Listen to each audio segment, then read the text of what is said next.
How to see hidden videos on YouTube playlist. Hey everyone, welcome back to the channel. If you are new here, don't forget to hit the subscribe button and turn on the notification bell to not miss any updates.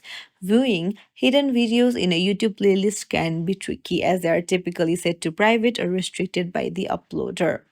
So the only way that you can see hidden videos is when the person who uploaded it makes it public. So the way to do it is go to YouTube, go to your profile, and then go to playlist, and then tap on the three dots and go to edit and go to visibility, tap on it, and now it should be set to public.